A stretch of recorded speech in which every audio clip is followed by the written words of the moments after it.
Yo creo que no hay mayor socavador del patriarcado que el dejar de pensar la identidad en términos binarios, ¿no? Porque si vemos que todo es diverso a todo nivel, entonces es difícil dar marcha atrás.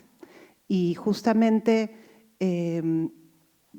a veces me parece que esa parte eso ni siquiera estaba en nuestra escuela, digamos, nuestra educación planteaba una reforma en ese sentido que sí hablaba de diversidad, pero que no iba hasta ese lugar, ¿no? Pero también todo lo que aparece a nivel global respecto a quiénes son los seres humanos encuentra cada vez más evidencias para sostener la arbitrariedad del género. Entonces, sabemos cada vez más que no puede, digamos, a partir de los estudios de intersexualidad, que no tenemos penes y vaginas, sino grados de penes y grados de vaginas en distintos tamaños y que el corte es arbitrario y que por lo tanto también a nivel sexual y puramente biológico hay diversidad.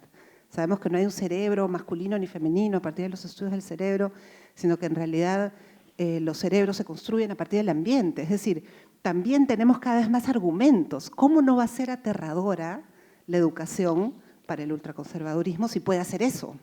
Es decir, si puede llenar mentes de evidencia que les permitan cambiar la sociedad, ¿no? También tenemos una generación ya educada por parejas lesbianas y gays que, de acuerdo a una serie de estudios de la APA, salen un poquito mejor que aquellas criadas por parejas heterosexuales. También tenemos niños criados por escuelas con enfoque de género que desbinarizan su mente y ya no entienden el mundo de manera binaria. Entonces, con todas esas evidencias, tendríamos que tener argumentos más potentes y sólidos con los cuales seguir dando pelea. Yo pienso que esta reacción tan fuerte, además digamos, de la agenda política que claramente hay detrás, creo que también es una reacción de miedo de estos grupos ultraconservadores, porque creo que acá estamos y acá vamos a seguir, y digamos que esta revolución del género no tiene marcha atrás y creo que lo saben, ¿no? Muchas gracias, Nani, por tus reflexiones. Ahora cedemos la palabra a Juan Fonseca. Igual tenemos 7 minutos. Bueno, muchas gracias por la invitación y también felicitaciones a Jerónimo y a Clacay por esta producción. Empezaría diciendo algo que leí hace unos días, como parafraseando una canción de Serrat. Si no fueran tan dañinos, causarían lástima, ¿no? Si no fueran tan peligrosos, hasta darían risa. Creo que una virtud del documental, en primer lugar, es plantearnos un reto de concientizarnos del peligro, ¿no? De que la situación que no solamente afecta a nuestro país, sino en general al continente, tiene que ser abordada también de una manera global, integral y teniendo en cuenta los diferentes acercamientos que requieren una problemática como esta. El documental ofrece una especie de visión desde arriba del panorama latinoamericano, una especie como un dron, ¿no? Se ha puesto y nos ha ayudado a salir solamente de nuestra mirada muy cotidiana, cercana y plantearnos una mirada global del continente. Y ahí yo quisiera resaltar 3 puntos. En primer lugar, muestra que esta ola tiene una articulación transnacional, ¿no? Una articulación continental, porque si nos hemos dado cuenta, la manera como se está desarrollando la metodología política y digamos, de activismo en el sector conservador está como calcada, ¿no? Es exactamente la misma. Entonces, hay como una franquicia de Con mis hijos no te metas que ha construido movimientos locales y eso es ciertamente peligroso, pero a la vez también puede ser una desventaja para ellos, ¿no? ¿Por qué? Porque calcar una metodología, por ejemplo, de un país determinado como el nuestro, con lo que ocurre en Chile, no es a veces muy feliz. Y eso tal vez explique por qué en algunos países el movimiento ha tenido más éxito que en otros, ¿no? ¿Por qué, por ejemplo, en Brasil sí ha triunfado con Bolsonaro, pero en Costa Rica perdió con Fabricio Alvarado, ¿no? Ganó el otro Alvarado. ¿Por qué en México, por ejemplo, que también están ahí, los conservadores se han aliado con Morena, con el partido de la izquierda, ¿no? Es decir, esto también tendría que hacernos ver que hay cosas comunes, pero también diferencias, y que en realidad el objetivo de la ola conservadora trasciende incluso la cuestión política o la cuestión de ideologías políticas, ¿no? Lo importante para ellos es introducir su agenda. Para mí me pareció, y lo dije a mis amigos y amigas de izquierda en México, que me parecía pues una tremenda decepción que Morena, que López Obrador acoja a los conservadores sin que los necesitara para ganar, ¿no? El Partido de Encuentro Social, que era el partido conservador evangélico mexicano, tenía una intención de voto del 5% o 4%, es más, hasta perdió su inscripción luego de las elecciones. ¿Pero qué pasó? Que sí ganó más de 30 puestos, escaños en el Congreso. Y eso gracias a la izquierda, ¿no? Y en el Brasil también han tenido coqueteos con la izquierda en la época de Lula, lo hemos visto en el video, ¿no? En el documental. Entonces, hay que ver que hay cosas comunes, pero a la vez diferencias, y eso por ahí podríamos encontrar debilidades que podríamos aprovechar para la resistencia. Entonces, uno, una especie de articulación transnacional. Dos, una articulación transconfesional.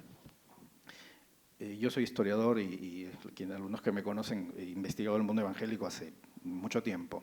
Y los evangélicos, cuando en 1915 logran el reconocimiento de la tolerancia de cultos en el Perú, y que entra a través de una modificación en el artículo 4 de la Constitución de 1860, ¿con quiénes lograron eso? Pues con los masones, con los sectores más progresistas de la época, y al frente tenían al catolicismo más ultraconservador, pues oponiéndose a sus derechos. Y ahora se han unido a sus antiguos rivales y marchan ahora para negarles los derechos a las minorías sexuales, a las mujeres, aunque ellos mismos en algún momento también no tuvieron derechos y tuvieron que luchar por ellos. Entonces, esta articulación transconfesional es muy interesante porque se configura como una especie de, como una división del activismo. La Iglesia Católica ha perdido en los últimos años no solamente miembros, en realidad hace tiempo no los tenía, ¿no? Porque el nivel de práctica religiosa católica hace mucho tiempo ha disminuido. Es cierto que los grupos religiosos les encantan las estadísticas, ¿no? Y eso lo sabemos, siempre les encanta decir que son el 80% o son la mayoría y representan a 25 millones de peruanos, cuando en la práctica, según las encuestas de Latinobarómetro, de la Pew Research, por ejemplo, que hacen trabajos constantes en Latinoamérica, muestran que la observancia católica está alrededor del 12 al 15%. Y en el caso de los evangélicos, según el último censo, están alrededor del 13%, es decir, en realidad católicos y evangélicos practicantes, porque en el mundo evangélico sí hay un mayor nivel de práctica, es más o menos parecido, pero en conjunto no deben ser más de un tercio del país, pero sí que se movilizan mucho. Entonces, los evangélicos no es tampoco tan cierto que recién han empezado a movilizarse. La primera movilización evangélica en el Perú fue en 1967, pero siempre fue una movilización estrictamente religiosa. A los que conocemos un poco el mundo evangélico, y algunos que tienen mi edad o un poco más, deben recordar que, por ejemplo, era muy común que los evangélicos llenaran plazas para hacer sus campañas evangelísticas o marchas con el fin de predicar el evangelio en su versión. Entonces, los evangélicos siempre han movilizado. La gran diferencia es que su movilización, que antes tenía un sentido exclusivamente religioso, ahora se ha convertido en una movilización estrictamente política y asociada a los sectores más de la ultraderecha. Entonces, la Iglesia Católica, como ha perdido miembros y además ha perdido prestigio por el tema de la pederastia y otros escándalos, encontró en los evangélicos aquello que ya no tenía, que es capacidad de movilización. Y los evangélicos a la vez encontraron en la Iglesia Católica aquello que tampoco tenían, que era acceso a los círculos más altos del poder. Entonces, en el documental y en general en los estudios se ve cómo en Latinoamérica los evangélicos marchan con algunos católicos y la Iglesia Católica llama por teléfono a los presidentes y a los congresistas para movilizar ese tipo de presión. Eso hay que tenerlo muy en cuenta. Y en tercer lugar, porque me queda 1 minuto y medio, ¿no? Supongo, es esta articulación entre ideología y metodología. ¿A qué me refiero con esto? La metodología, de alguna manera, que usan estos conservadores es muy fiel también a las características de su ideología. La ideología fundamentalista 1, por ejemplo, es autoritaria y su metodología digamos, de movilización también lo es, absolutamente autoritaria y que cuestiona, utiliza la democracia justamente para establecer modelos políticos autoritarios.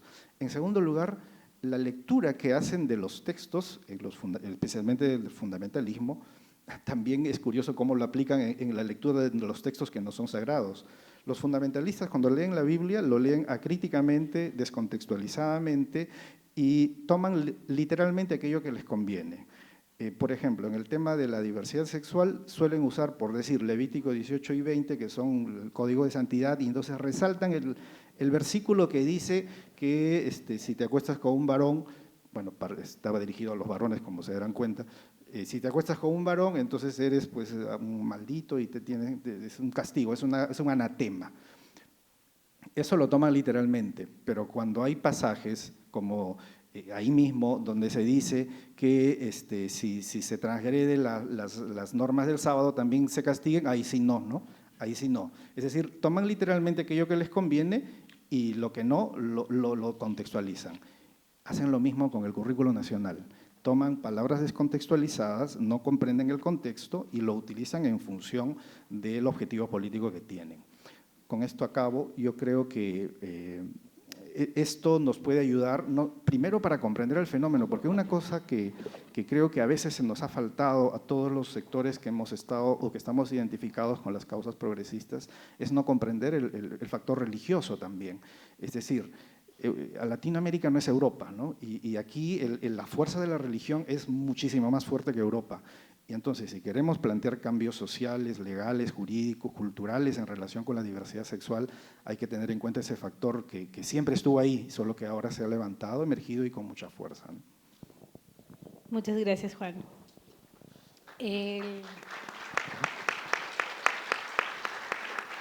Hemos recibido varias preguntas del público y entonces justamente a través de ellas vamos a generar un diálogo entre los panelistas y Jerónimo.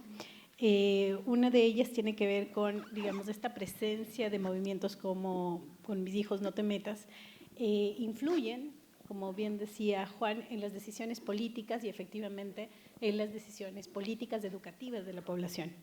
Entonces, ¿cuáles son estos ámbitos de reflexión, digamos, paralelos que permitirían formar ciudadanos críticos que velen por la igualdad de derechos? Es decir, estamos hablando de estados que cuánto nuestros estados, frente a estos movimientos, se comprometen en la protección de los derechos humanos, ¿no? Esa sería la primera pregunta. Y bueno, damos la bienvenida también a Susana Chávez de Pronsex.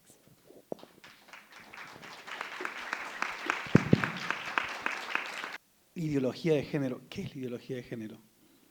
O sea, la construcción de palabras que se crea para frenar un avance progresista y que tenemos que ahora decirla, pero que en realidad no existe.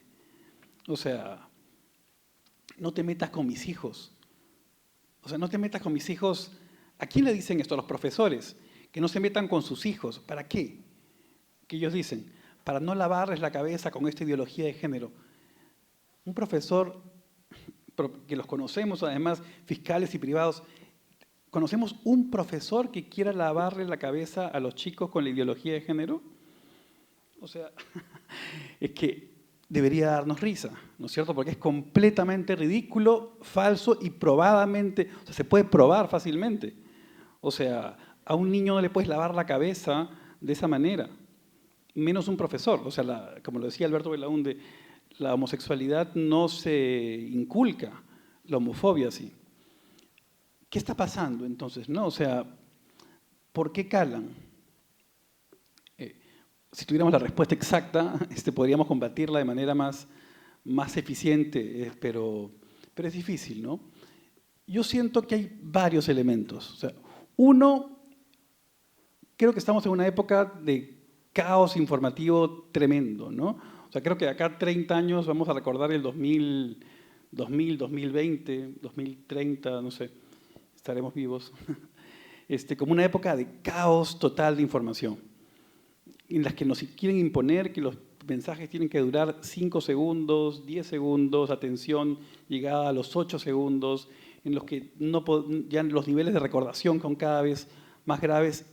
Es verdad, es mentira, en parte es cierto, pero la asistencia hoy, la difusión cada vez mayor de documentales en el mundo nos demuestra de que no es exactamente así. Sí, en contextos donde tenemos televisión, ¿no es cierto?, como una producción de contenidos cada vez peor y con algoritmos manejando las redes sociales de una forma que todavía no podemos descifrar del todo. O sea, y reconociendo también ser presas reconociendo yo personalmente también ser presas de esta suerte de, no adicción, ¿no?, pero estamos pendientes del teléfono, viendo nuestro post de Facebook, nuestro perfil de Instagram y no dándonos cuenta de lo que pasa, no solamente en América Latina, sino lo que pasa alrededor nuestro. Y un tercer elemento sobre eso, para no extenderme más, es que ¿por qué revienta esto en estos últimos 4, 5 años en la región? Porque además de este caos informativo, además de esta crisis mediática, hay un tema de crisis partidaria también. O sea, los partidos, que aquí uno dice político y es asociado a corrupto, pero los partidos políticos nos representan o deberían representarnos. O sea, en Estados Unidos le dicen representantes, porque nos representan. Y estamos terriblemente afectados por eso. Odiamos el Congreso cuando nos representa.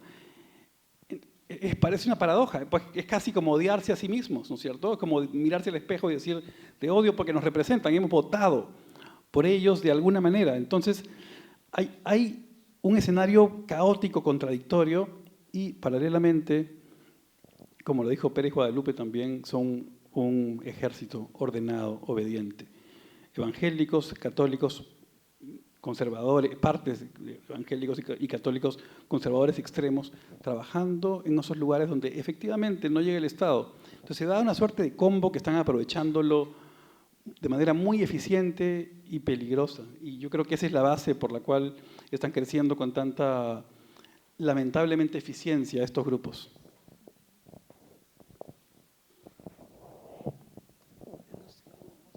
Proceder con las preguntas. Entiendo que hay muchísimas.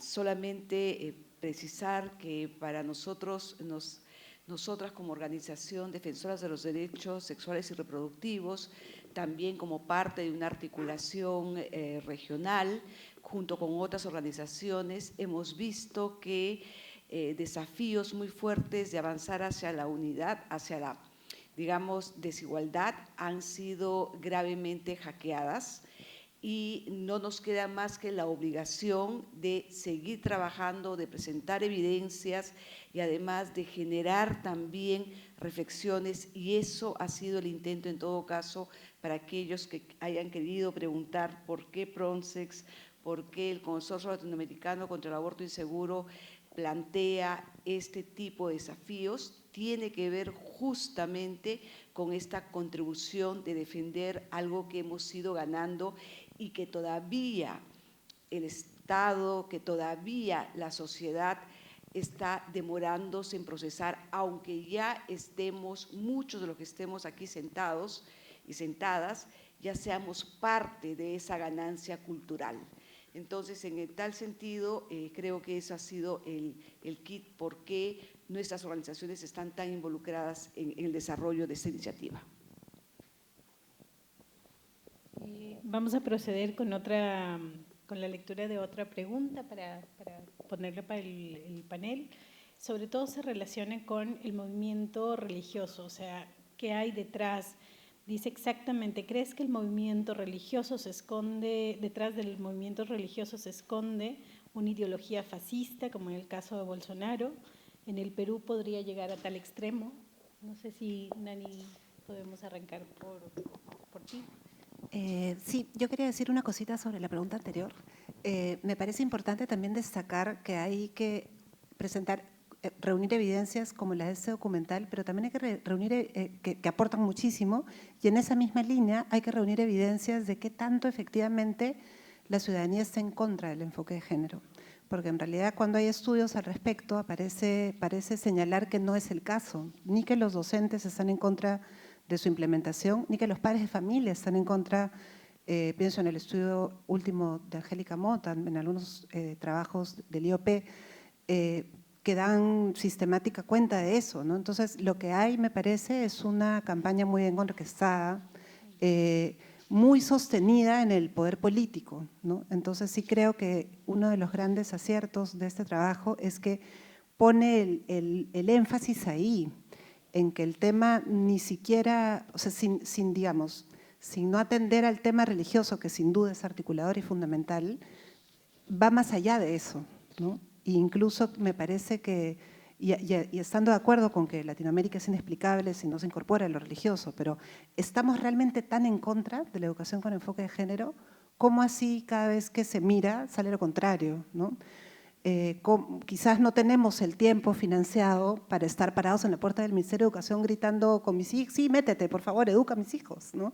Porque recuerdo que en esos momentos de crisis, algunas compañeras feministas o algunas personas vinculadas a educación decían, por favor, organícense, vengan, también traigan su bandera contraria. Sí, pero todo el mundo trabaja, ¿quién sostiene eso? Por eso es que hay un poder económico sosteniendo eso, ¿no? Que sería interesante identificar, ¿no? Creo que la otra pregunta me parece que la vas a responder mejor tú. Cuando uno habla de fascismo, que era la pregunta, me parece, ¿no? A veces nos remitimos a los modelos nazi o el de Mussolini en los años previos a la Segunda Guerra Mundial, ¿no? Y curiosamente esos modelos políticos fueron más bien, de poco religiosos hasta como que muy peleados con lo religioso, hasta planteaban formas novedosas, digamos, de sustentar su ideología en un sentido de lo simbólico, ¿no?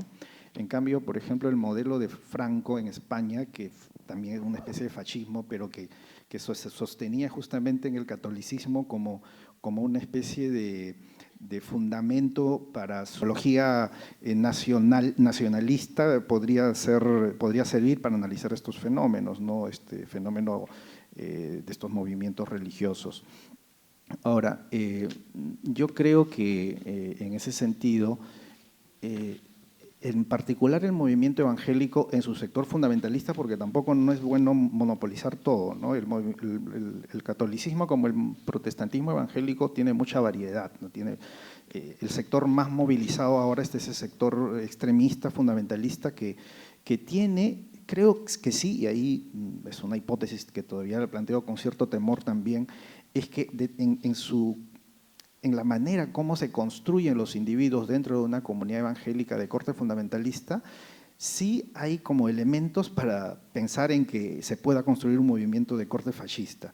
Y pensemos nomás en movimientos tipo el movimiento misionero mundial o la Iglesia del Aposento Alto, que digamos son más o menos conocidos por la opinión pública. El movimiento evangélico inicial en el Perú y en América Latina era, por ejemplo, muy democrático, ¿no? Y muy crítico más bien a los modelos autoritarios, ¿no? De hecho, que en las iglesias evangélicas más tradicionales, más antiguas, se elige a sus líderes. En la Iglesia Católica jamás ha pasado eso, ¿no? Lo curioso es que pasaron los años y el fundamentalismo que en Latinoamérica empieza a fortalecerse alrededor de los años 60 y en el Perú hegemoniza en los 90, transforma esa identidad evangélica que era ligada digamos, a ciertos valores de la democracia liberal, los transforma y se convierte en un movimiento más bien de corte ultraconservador y, insisto, con algunas características que podrían alimentar una especie de fascismo. Y les digo, y con eso termino, una, el culto al líder. Es decir, esa idea de que hay un ungido que lo sabe, lo dice todo y que determina incluso hasta con quiénes se tienen que casar. En segundo lugar, este sentido corporativo. Para ellos es más importante defender su iglesia que defender la democracia. O sea, el sentido colectivo de ser parte de su iglesia es lo que les da un sentido a su identidad. Entonces, creo que por ese lado, y también la capacidad de movilizarse en función de algunos eslóganes muy fáciles de pensar y también de estas teorías paranoicas o de conspiración, ¿no? Es decir, cuando uno ve todo lo que ellos dicen, uno dice, pero ¿cómo pueden estar tan locos? Pero bueno, los alemanes en los 30 también se creyeron muchas cosas y no eran tan ignorantes como a veces los acusamos a estos sectores, sino que se aprovecha esta sensación de miedo, estos problemas que hay en nuestras democracias, y a partir de eso se construye un discurso que presenta una solución sencilla, ¿no? Que en Brasil puede ser, no sé, armarse todo el mundo, o la ideología de género, ¿no? O sea, combatir la ideología de género y con eso todos los problemas se solucionan. Soluciones simplonas, sencillas para problemas complejos. Y por ahí es que también a veces es un poco complicado combatirlos, porque cuando uno quiere explicar problemas importantes como el de la educación y el tema de género, hay que complejizar un poco el análisis, pero con el fundamentalismo no. También, ellos tienen eslóganes muy fáciles de comprender, pero que también están basados en general en un discurso bastante falso, ¿no? Articulando con lo que acaba de decir Juan, una de las preguntas en la que coinciden varios es que se desconoce mucho acerca del género y cuál es la diferencia entre la ideología del género, enfoque de género, y justamente, digamos, a partir de esta, cómo se podría clarificar esto en las instituciones educativas. También otra de las preguntas es, ¿qué esfuerzos se podrían hacer? ¿Cómo unir esfuerzos para tener un discurso igual de potente que pueda hacerle reacción a del movimiento Con mis hijos no te metas? Uno de los éxitos más grandes que ha podido tener es crear un concepto, darle contenido y replicarlo. Entonces creo que sí nos correspondería es desestructurar esto y por un lado es que no es un concepto definido, que no tiene ninguna evidencia detrás, que no podemos seguir repitiendo eso porque no existe. Quienes le han dado ese contenido han sido lamentablemente muchas personas desinformadas, inclusive presidentes desinformados, que le han dado un determinado valor. Y ese va a ser nuestro principal desafío. El término no existe, el término es creado, el término se construye y se adapta cada vez más a un nuevo significado y en realidad lo hacemos, digamos, existente mientras que sigamos dándole esa cabida. Y entonces creo que ahí hay un reto. Sí, yo solo un par de cositas ahí para redondear solamente.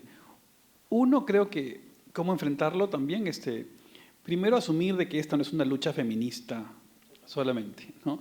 O sea, están atentando contra la libertad de amar, contra los derechos fundamentales, y es una lucha que nos compete a todos y todas presentes y las personas y a todos en general. Y lo otro, autocrítica también, es que a veces estamos elaborando mensajes un poquito complicados, ¿no? O sea, y ellos, me ha tocado ir a iglesias en Colombia, Brasil, San Juan del Lurigancho, apelan a cosas muy sencillas. La música, se han adueñado de la música y la música pop, además. Uno va a una iglesia en San Juan del Lurigancho, por ejemplo, que es donde entrevisté a la pastora y el pastor, todo oscuro porque hay poco alumbrado público, espacios de tremenda inseguridad, y dentro luz, equipos de sonido de muy buena calidad, tocando alabanzas a Dios, con karaoke incluido, ¿no? O sea, con una suerte de proyector donde se repite la letra. No digo que hagamos eso, pero hay que ser conscientes de que no estamos llegando a donde, digamos, de la manera más eficiente, y ser conscientes de que tenemos que mejorar también la forma de comunicarnos, porque sí, hay optimismo, pero la situación está complicada. Gracias, Jerónimo. Nani. Sí, para cerrar. yo creo que es fundamental, siguiendo lo que dice Susana, no legitimar la existencia de un término que ha sido fabricado con fines que no tienen nada que ver con el enfoque de género, ¿no? Creo que hay que partir de decir una y otra vez que la ideología de género no existe, que lo que es ideológico es decir que hay una ideología de género, ¿no? Que el género, y repetir una y otra vez la diferencia entre sexo y género en cada una de nuestras interacciones. Yo creo que la lucha efectivamente y la resistencia ante esto también orquestado y también organizado es una lucha ciudadana que nos compete a todos, pero creo que lo que hay que hacer es defender nuestra escuela, creo que hay que empezar por ahí, creo que hay que tomar acción concreta por defender nuestra escuela pública y su legítimo derecho a enseñar lo que ha venido enseñando. Esta no es una novedad, digamos. No apareció un documento atroz, homosexualizador, palabra que tampoco existe en realidad, queriendo pervertir a nuestros niños. Y creo que eso es el punto de partida, porque ese es además el reducto de este grupo, es a donde quieren entrar. Entonces, hay que defenderla desde distintos frentes, hay que defenderla desde el activismo, hay que defenderla desde la música, hay que defenderla desde el documental, hay que defenderla desde cada uno de nuestros trabajos, pero hay que defenderla, porque ellos lo están haciendo. Creo que ese es el problema, que nos estamos quedando mirando una situación que nos empieza a parecernos a mí me pareció interesante cómo nos reímos cuando salió la primera imagen de la iglesia evangélica, ¿no? Porque sí, pues es curioso, pero es aterrorizante también, ¿no? Yo estoy haciendo un proyecto sobre adolescencia en el Perú y he recogido data en varios distritos de Lima en el último año. Y efectivamente, como en Brasil, hay una iglesia evangélica cada 2 cuadras. Y creo que el punto no es ese, porque eso está en expansión, sí, eso hay que mirarlo. Pero si la educación es fuerte, eso también es un espacio importante de transformación. Entonces, hay que tomar la escuela pública y hay que recuperar la escuela pública en realidad y recuperar el derecho a que se enseñe con un enfoque de género integral y pedirlo desde distintas instancias de la sociedad. Sí creo que hay muchos discursos que no calan porque son extremadamente elaborados y confusos o extremadamente superficiales, pero creo que los docentes han sabido qué hacer y vienen sabiendo qué hacer. Y creo que hay que trabajar con ellos para acompañarlos a que sepan qué hacer o a que te sientan la legitimidad para poderlo trabajar, ¿no? En un último estudio que leí hace unos días, un trabajo presentado, investigación con docentes en una escuela costeña de la ciudad de Lima, una escuela rural costeña, la sensación que los docentes reportaban respecto al grado de legitimidad para hablar de género en la escuela era muy semejante a la que reportan los docentes ayacuchanos cuando hablan del grado de legitimidad para hablar del conflicto armado interno. Es decir, tengo derecho a decir esto, me van a acusar de estar homosexualizando niños, lo puedo hacer o no, qué puedo hacer y qué cosa no. Entonces, creo que se necesita una legitimidad social que respalde la labor del Minedu y que respalde la labor de los docentes. Gracias, Nani. Juan, por favor.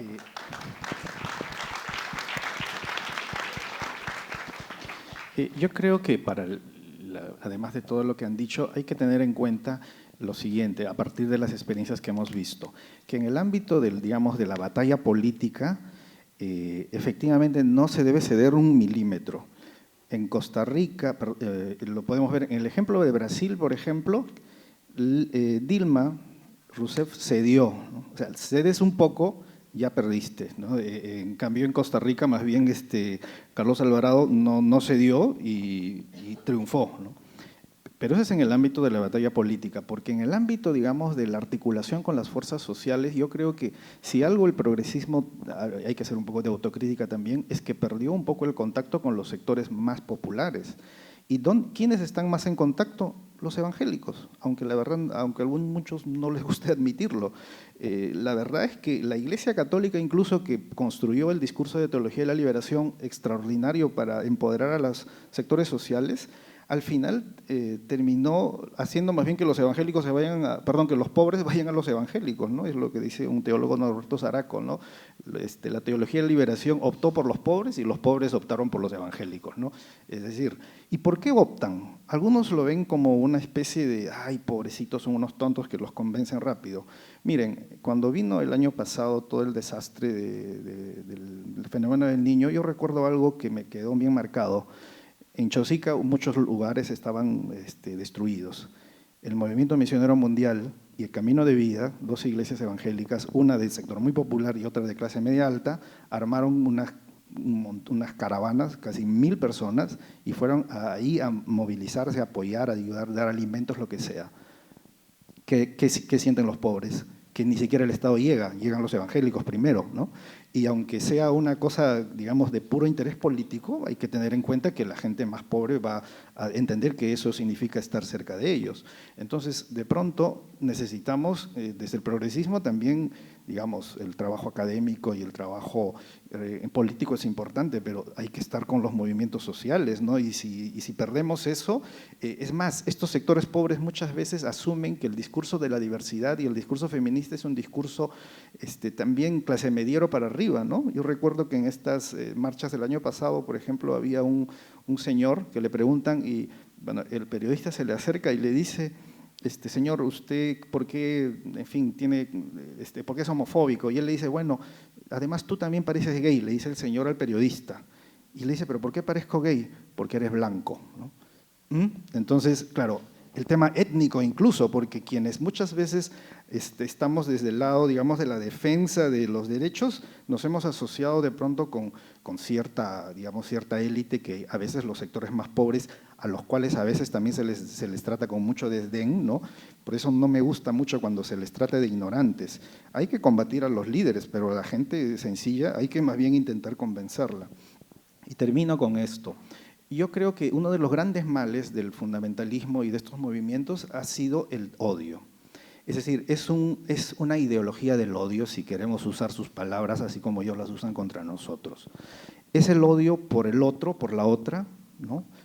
Por la diversidad, pero también ellos buscan que quienes estamos del lado de la diversidad también terminemos cultivando odio y digamos, luchando con odio, ¿no?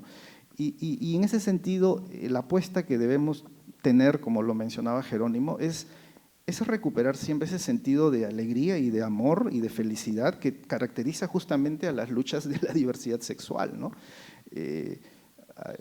Yo soy cristiano practicante y en mi comunidad del día domingo escuché un lindo sermón relacionado con eso, que muchas veces pensamos que combatiéndolos con el mismo odio que ellos tienen o con más odio, terminamos en realidad dándoles la victoria a ellos, ¿no? Y porque en medio de todos los odios, si algo nos debe distinguir es que siempre vamos a luchar con amor, ¿no? Y sin perder la alegría.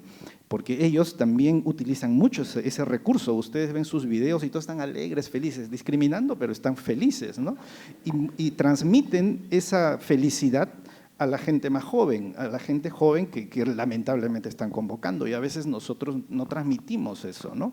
Es decir, la lucha por lo justo tiene que ser una lucha de amor y una lucha alegre, ¿no? Y creo que ahí podemos ganar. Muchísimas gracias.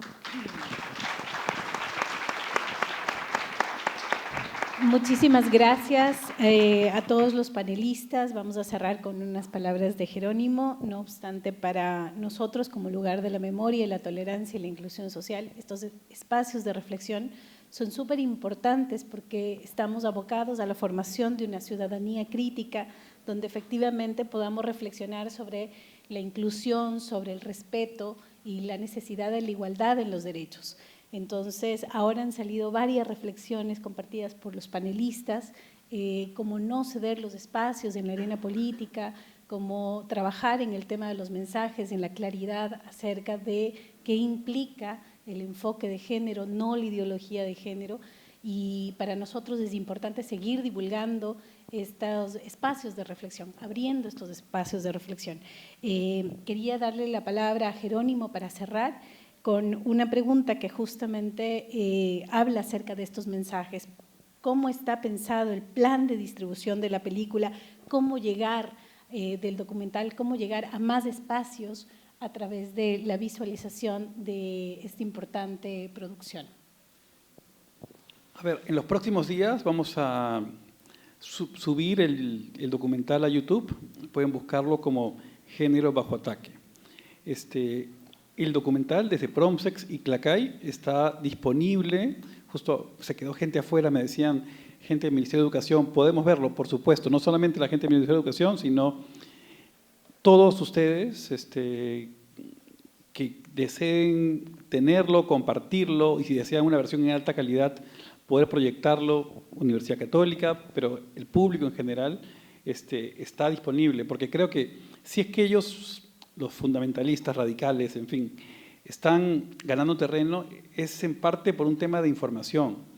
O sea, reitero, ¿cómo es posible que términos, ideología de género, conceptos como no te metas con mis hijos, calen? En buena parte por un tema de información. Y el objetivo de ese documental, pero en general del trabajo que venimos haciendo con Promsex, con Clacay, con Susana, con el equipo de producción, con Erika Miranda ayudándonos también siempre en la producción, es tratar de generar piezas de comunicación que nos ayuden, sí, a combatir esta lucha por la desinformación y efectivamente, como decía Juan, a que tengamos más claro que son derechos de todos y todas, que el amor no discrimina y que tenemos que, si es que ellos nos quieren asustar y apelar al miedo, tenemos que usar otras herramientas, información, educación efectivamente.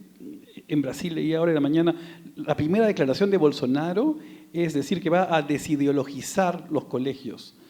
Y ya los chicos están grabando a sus profesores cuando hablan de historia incluso, y estoqueándolos en las calles. O sea, están apelando al miedo y con Bolsonaro, que es un referente en la región además, las cosas vienen más fuertes. ¿Nosotros qué hacer? Información y tratar de inculcar el amor. Decirles que esta es una pelea que sí podemos ganar, pero con optimismo, unidos, informándonos y básicamente defendiendo el amor. Gracias.